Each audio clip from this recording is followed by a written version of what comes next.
Hey guys, I got Mike here from Sons of Liberty Gunworks. Mike actually comes from us from a long line of producing a lot of firearms that most of you guys are carrying and love out there, and he's done a lot with the Marine Corps. He's also supplied a lot to government agencies out there, whether it's small doing like FBI and even like SWAT teams and all kind of crazy agents out there shooting ARs. So in the Marine Corps, it could be M4s or M16s is some of our old school guys know it. But Mike's done a lot with the gun side of things. He comes to us as well. His brother was a Navy. I don't know is it still a Navy SEAL, Mike, or is he out of the Navy SEALs at this point? No, he's still current. He's a senior chief on out there on the West Coast. Okay. Enjoying things. We probably know some of the same people through him. I don't want to give out names obviously here, but a couple of my buddies, they're out on the West Coast out there doing SEAL stuff still and team commanders and stuff. It's a small community for sure. For sure. So how did you get started? How did you turn your passion into working with guns into a full-time, career like you've been able to do? It was something I was always pretty good at. I was an end user. I was a shooter and a collector and a hobbyist. And I saw things that I would like to do differently with pretty much every platform that I owned. And there was always a little bit here and there that I would tweak. And it was frustrating because the AR market was a lot different back then. You typically, if you wanted one of the higher performance type of rifles, you had to buy it off the shelf. And then if you wanted to tweak something, you had to basically buy those components twice. And what we wanted to do is be able to deliver that package to the end user specification one time. So that way they could select their fire control group, muzzle device, Cerakote options, all that kind of stuff. And we would deliver it factory direct like that with those options. So what was the first thing you remember around money kind of growing up as a kid, as an entrepreneur? I understand that obviously the first thing you ever sold probably wasn't a gun, I can imagine. But, what's some of the first memories you remember being around an entrepreneur? I always look at like the mindset behind somebody that's been able to take something that they love and turn it into their passion. But it ultimately comes from like an original thought that somebody had. It has a lot to do, I think, use of time and the economy of time. Original thought that somebody had. There's not a lot of, I think, upward mobility in any of the things that I like to do. So there's not many places that you can truly enjoy doing something and making money if you're doing it for somebody else. I come from an entrepreneurial family. My mom owned her own company. A lot of my family members owned their own company. And so that path wasn't exactly that foreign. And then it comes down to a personality type too. People that kind of stake it out, cut their own path. That's typically, I think, the one thing most entrepreneurs have in common is being a little bit crazy enough to believe in that idea and then execute. Mm-hmm. So as you started on your entrepreneur career, what's the first thing you remember though, as a kid? What would you sell? Some people it's like candy, other people it's like mowing yards. I've heard kids are selling slime out there nowadays. It's kind of actually funny. I'll be honest. I don't remember. I can't think of anything I actually ever sold as a kid. I would do lawns. I would sell services, I suppose, but there was always another workaround to, how to fund whatever I was trying to do at the time. Mm-hmm. Where did you enjoy doing as a kid? Shooting, hunting, outdoors, fishing. I think typical Texas kid kind of stuff. Mm-hmm. Now, did you grow up in Texas like your whole life? Yeah, born and raised. Cool, man. And where did you grow up in Texas?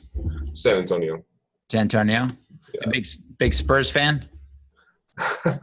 I root for the home team. I'm not really a basketball fan, but you got to root for the home team. You got to be a fan of football. You're from Texas, though, right? What football team you got down there? Well, I'm a Packers fan. Packers? Yeah. You said this publicly. Yeah. Oh, yeah. Hardcore. I think I became a Packers fan because my family hated the Cowboys. So I just kind of inherited that same hate. So you grew up a Packers fan, and you live in Texas, though. You grew up a Packers fan. That's kind of interesting. Packers have a pretty big following everywhere. Yeah, this is true. Vince Lombardi follower. I think one of my favorite books was Lombardi, When Pride Still Mattered. It was a great autobiography he had.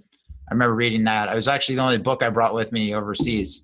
And I remember it was a big book too. It was like 400 or 500 pages. I was like, this will get me through. So I'm a slow reader. So I went through and I read that book when I was over there, and it was a great autobiography on him. So what, you started out, how did you actually get the business off the ground though? I mean, like where you're selling, guns out of the back of your pickup truck. I mean, like how did this formulation happen? Because now you have a very successful business. I mean, how did you go about doing that? So I had taken a hobby and I started actually seeking out formal instruction on the platform. And then that led to obviously delving much deeper into the thing. I started building guns in my kitchen. The first 20 rifles or so I built were for Marines, for groundsmen. Cool. A couple of buddies of mine, and I got a visit from the ATF, and the ATF guys were basically like, "Hey, you need to you do good work, but you need to get a license." So I did, and at the time I had just gone through this pretty bad split. I'd lost pretty much everything. I mean, and I didn't have much to start. But serendipitously, I met a guy who also wanted to get into the gun business. He had a passion for guns, but didn't have a lot of the technical knowledge. I had a lot of the knowledge, but I didn't have any resources. And so between the two of us, we got together. He provided a facility. I sold my vehicle. I came up with about $7,000, and that's what we started Sons of Liberty Gunworks on, was $7,000 3 years ago in the basement of a lumberyard. I want to go back to the part of the ATF showed up at your house, because you kind of skipped over that.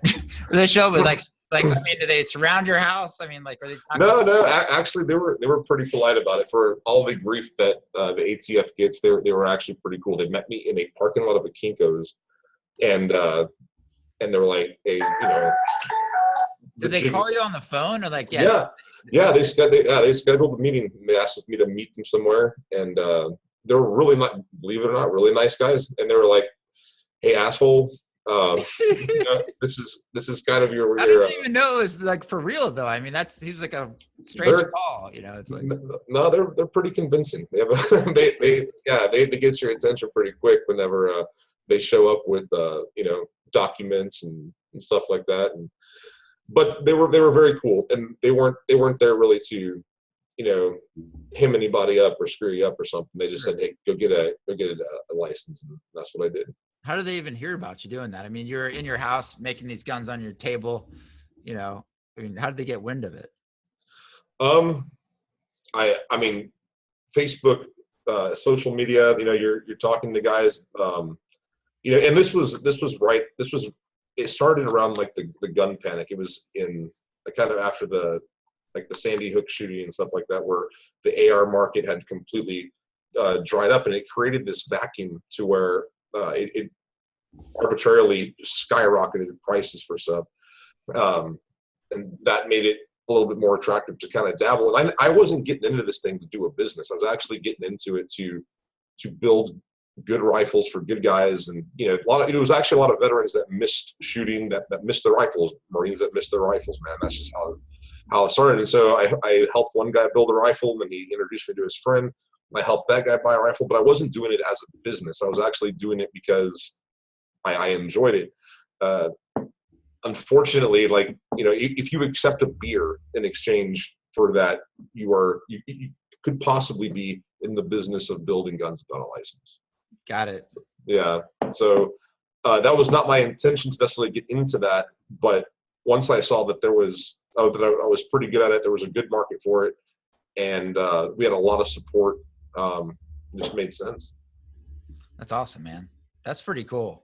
So you started making rifles for some of your Marine buddies who missed their rifles, because this is my rifle and this is for fun, right? and then these guys went out and they told their buddies, and then buddies told their buddies, and then before you know it, you had 20 rifle parts on your door, and then you're getting calls from the ATF, right? It's just an average day in the neighborhood for Mike. Yeah. I mean, I was actually kind of surprised because at that period of time, there were legitimately a lot of people trying to profiteer, and that really wasn't what I was doing. Somehow, I flew over the radar, and that was a good indication that I might be able to launch this thing pretty hard if I decided to push the go button. And we did. I mean, as soon as we actually became a business and decided to call ourselves a brand, things took off pretty fast. Mhm. You know, and I think a lot of the guys from the veteran community had a lot to do with that. Absolutely. How did you come up with Sons of Liberty for the name? Um, I know there's a story behind it. yeah, I went out to go visit my brother. I was having a really rough time, and I always run out that way when I'm licking my wounds or something, man, because it usually beats me back into shape. And you know, I think while he was trying to sober me up with some coffee or something, he said, "You need to really, get into this thing, start a business." And we were thinking of a theme, and at the time, because of how polarized the M4 market was, and that half the country wanted to ban these things, and the other half wanted to, whatever, we leaned towards the Constitution, towards the Revolutionary War as a theme, and the Sons of Liberty are, that's it resonates very well with this theme. It's a cool name, and there's a lot of room to work within that, Mm-hmm. No, that's cool, man. I thought that was a really cool name. And now you're at a point where, what are some of the outfits you've outfitted with the guns and stuff like that so far? Oh, state and local agencies from all over the country. There's a few federal agencies where guys are using our gear. I feel a little bit uncomfortable sometimes naming certain. Oh yeah, I get you. You don't have to name like certain units and all that kind of stuff. But yeah, I mean, we started out building guns for professionals. I mean, the first guns that we really shipped out were to more sophisticated shooters. It went from that circle and trickled down more into the civilian market than the other way around. It wasn't so much we were launching for the civilian market and then the pros picked it up. It was kind of the inverse. And I guess that's why we launched with enough legitimacy, I think, because when you ask a team guy or somebody like, what gun does he like or what gun should you buy? That's the equivalent of like Tiger Woods giving you putter advice or something, right? Mm-hmm. And so we launched with a lot of legitimacy because of that. So what you're talking about, so people get to understand, when you say team guy, you're talking about somebody from the Navy SEAL teams. Yeah, SEAL teams, but any professional gunman. There's guys on SWAT teams and HRT teams and 0321 dudes and group guys, and so that was kind of the community that we started in. That's how we actually, and these were the guns they would spend their personal money on. Mm-hmm. This wasn't stuff that was issued off the rack. It's what they chose to purchase, and starting like that helped, like I said, quite a bit. No, absolutely. When you get somebody like Tiger Woods recommended your 9-iron, or I don't golf, so whatever they put in those things, right? Putters. Right. It's huge recommendations for that. So I know it wasn't all peaches and gravy, as I like to say, right? And you probably had some ups and downs with doing this whole business. What was one of the possible low points, in your career of starting out your guns, other than being called out by the ATF to meet him in a parking lot? I didn't have a car. Somebody can learn from you. I did not have a car for a year and a half. I took the bus to work. And then when we hired our first employee, he would actually pick me up and bring me to work. To me, selling my car to help fund the thing was like burning the ships. To me, I was all in. And I know some people that want to start businesses and stuff, they do it as a side gig, and then they try to eventually transition. That's not how it happened for us. I'm not sure how often that happens. I know for us, for us it was kind of an all or nothing. For me, anyways. My partner has another successful company. He's doing pretty good, but for me, it was all or nothing. There was a lot of ramen noodles, and it made me kind of appreciate a lot of different things. It made you learn how much you could live without. And it really did. It forced you to really drive this thing. That those 20-hour days, sometimes 18-hour days. That's what kept the fire going. Absolutely. I appreciate you sharing that. So if you were to go back and some possibly learning lessons of things you wish you would have knew back possibly when you're starting the business or in the growth phase of where you're at now, what are some things that you would recommend other people out there who are wanting to start businesses like your own? I mean, first of all, congratulations to burn the ships. You burnt the car, right? Yeah. I mean, I've been in situations like that myself and looked down the barrel. So I can appreciate that. And there's a lot of people out there who possibly don't have the courage or guts to go all in like you did. So other than going all in and putting all your chips on the table as Texas Hold'em, right? Put them all in. I mean, like, is there any recommendations you would give to people that are looking to start businesses or things? Yeah. I mean, yeah, there's a few. I mean, I don't know if I'm much of a business guy or if I'm just, good at guns. I guess they kind of went hand in hand, but that'd be part of my advice is that, and this may be counter to a lot of what business coaches and business people may approach it as, but knowing what you're talking about goes a long way to marketability. I mean, actually knowing what you're talking about. There's some level of authenticity there that you cannot fake. Actually giving a shit about what you're doing, that goes a long way. I'm sure I have heard people say that you can open the yellow pages and throw a dart at a random page and you could make money doing that. But I have no fucking interest in dry cleaning or something like that. So that would probably be a failed business if that was the path I went. This was something that I truly enjoyed. It was something I was very, very good at. I related very well with my customers, and that was my ticket for doing well. Learn to laugh at yourself. Don't take yourself too seriously. Leave your ego at the door. I see a lot of people, and I can talk about it in the gun community, but I'm sure it translates to many, many others. 100%. Where guys want, the big Gucci storefronts or the big Gucci, whatever. And the Lamborghini people out there. Lamborghinis, right? They want the world. So. Yeah, and they want the big mahogany desk, and they want the corner office, and they want all that kind of shit, but they don't want to actually do any business. No way. There's people out there like that, Mike. Yeah. There's a lot all flash, no cash, and all flash, no cash. You heard it here.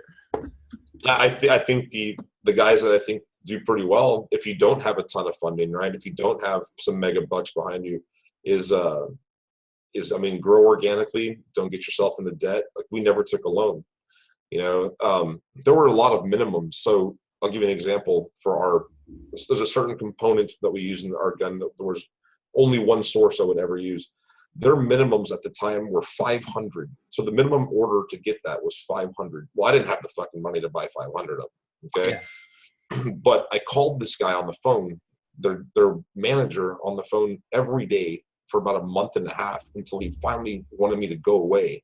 And he sold me 10.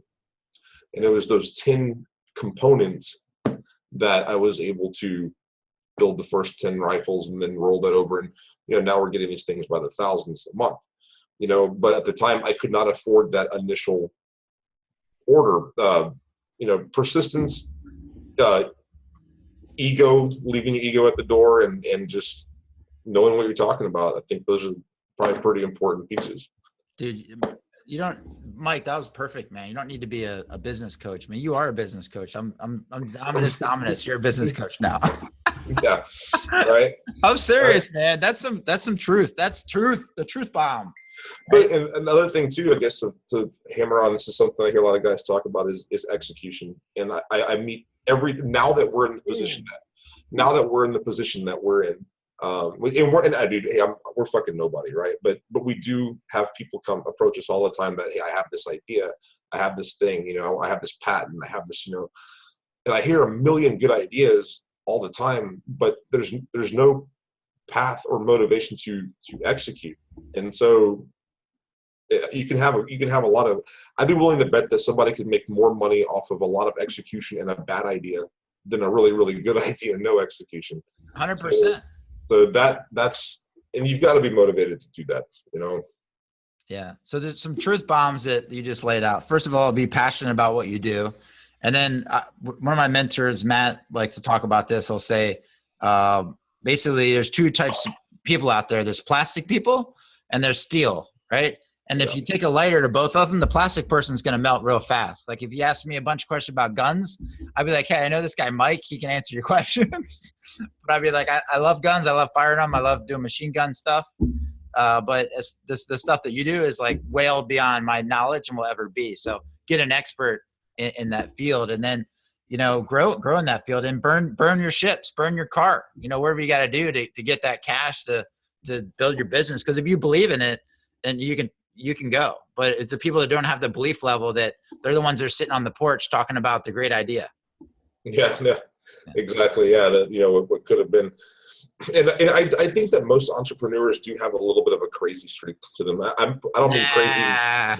Yeah, a little bit. I think it takes some balls or some loose screws or something to have an idea, and to actually run with it. Because there's going to be a lot of people that tell you, man, you know, you can't be done, or that's a saturated field, or you can't compete with the big guys, or, you know, there's a million reasons why people will tell you why your idea is not going to work.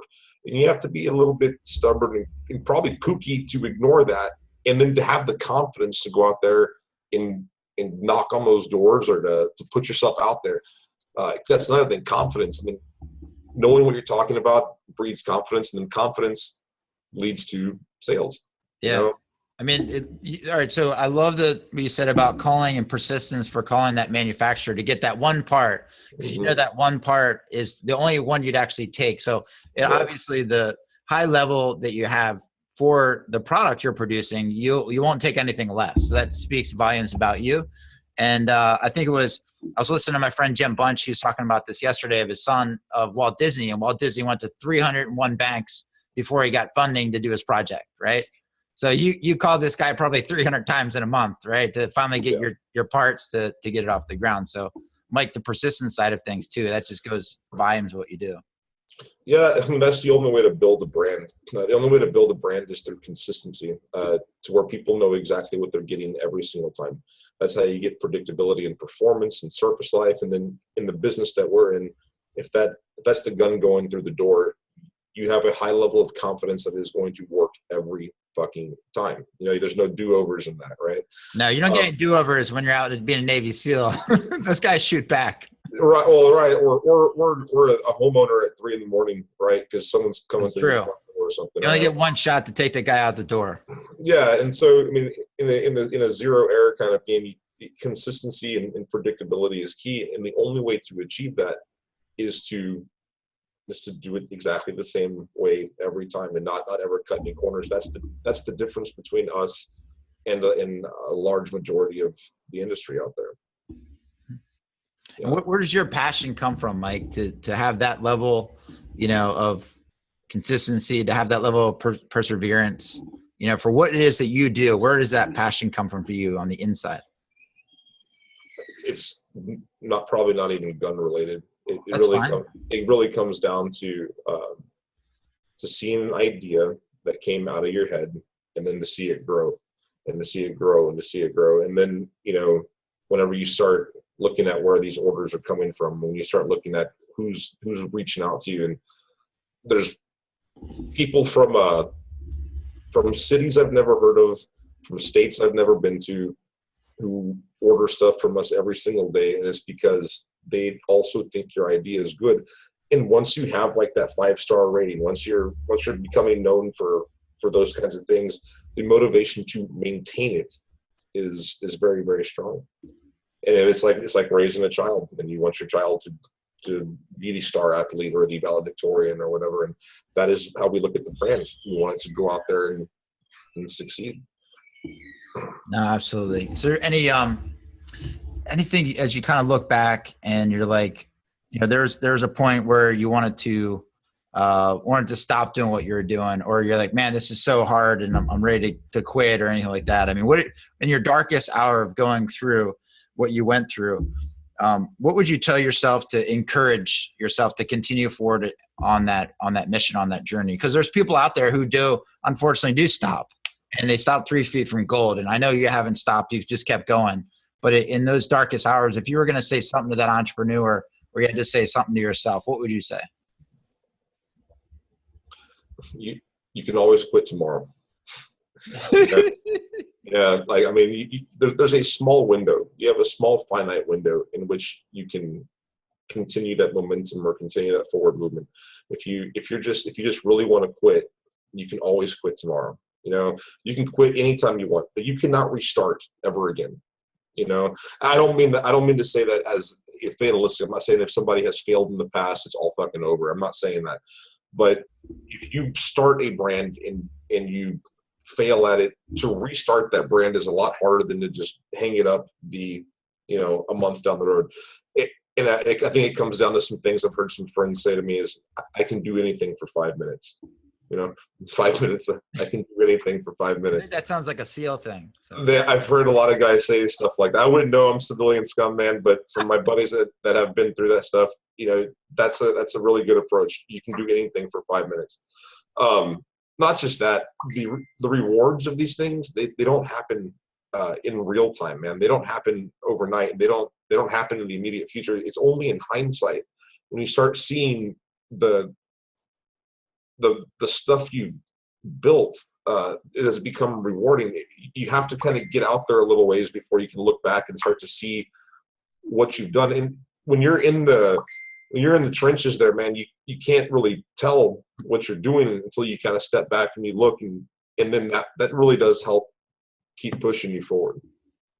Man. And what's kept you pushing forward through all this, chaos along the way? Because I know, like I said, I know it hasn't all been easy with everything. I mean, when I started Sons of Liberty Gunworks, I was probably one of the darkest times of my life. I mean, I had gone through this kind of a split with this long-term relationship, and like I said, I lost my house. I pretty much lost everything, and I was pretty pissed off. I don't care what anybody says, man. Anger is a hell of a fuel. It really is, and eventually anger turns into something else. But that fuel is there.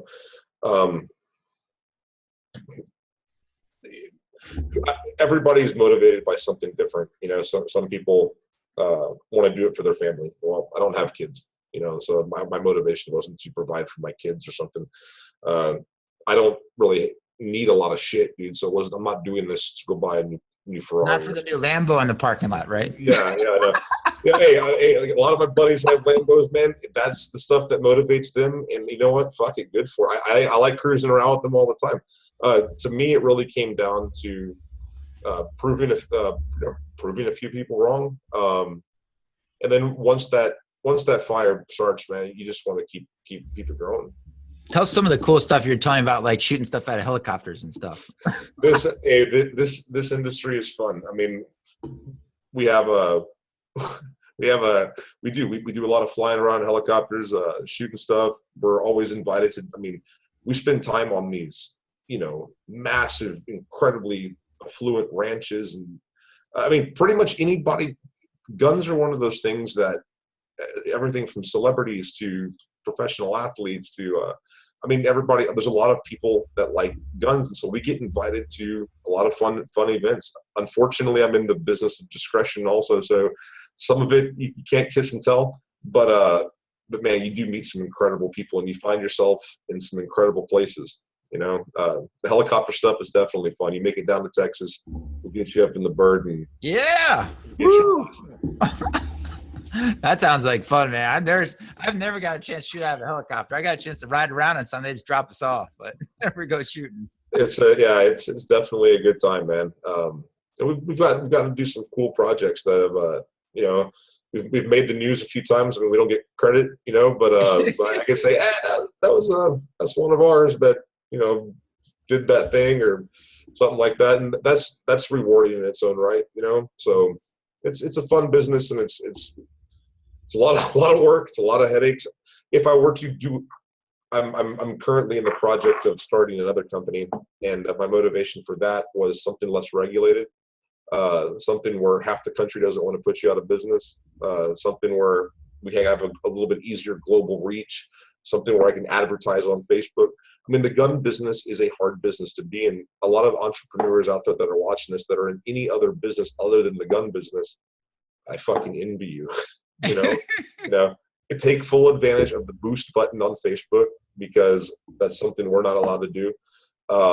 Take advantage of the fact that you have markets that we can't even touch, man. I mean, we don't ship a whole lot of guns to New York City, at least not to civilians anyways. And so, I mean, or maximize global markets, ITAR regulations and everything else limit us quite a bit.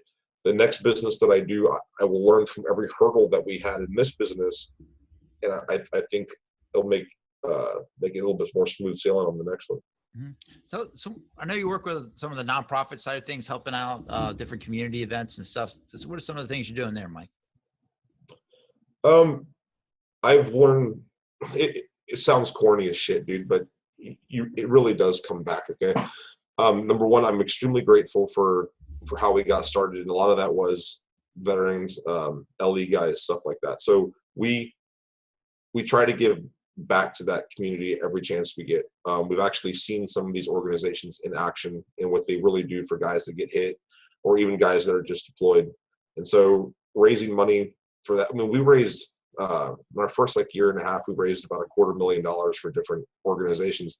And that's, for us, that's a lot, because we weren't making that much money, Yeah.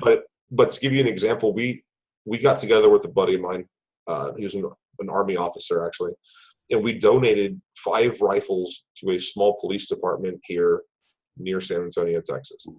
And to us, in our first year of business, this was a big deal, because that was probably all of our margins for that month or whatever it was. Yeah, right? that's a lot of money. Yeah, right. Those aren't cheap. Well, this month we're scheduled to build more rifles in this month than we did in our entire first year of business, and every month we've had has been the best month we've ever had. But it's because of a lot of those law enforcement contracts and agency contracts and stuff. And I do believe that some of those gestures and things we did back then, because we wanted to, have come back truly to help us now. I can't possibly deny that that's not true. Yeah. We look forward to working with good folks. It's awesome, man. Well, anything else you'd like to share with somebody's out there, a message you want to get across on, being an entrepreneur and what you've been able to achieve? Because Mike, it's not a small feat, and what you've been able to achieve to no kid and burn the boats, as you like to say, and go all in. Yeah. I mean, there's a couple things. I mean, don't take no for an answer. A lot of people are going to tell you no. Be persistent. Don't give up. Learn to use social media. That is, if you can't afford some of the bigger marketing budgets and stuff, social media is a very, very powerful tool. Use it as much as you can. I think we have a shrinking window from whenever that's going to go away one day. I think you're going to have mega brands eventually consume those marketing spaces. Do right by people.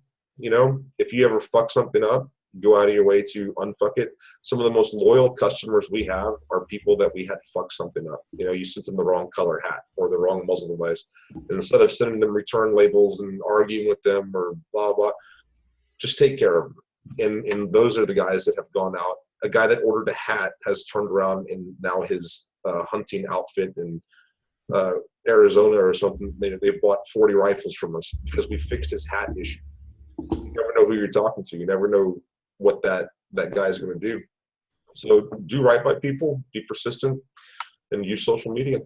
And where can people get to know you guys better online and on social media, and to buy cool hats like the one you got on?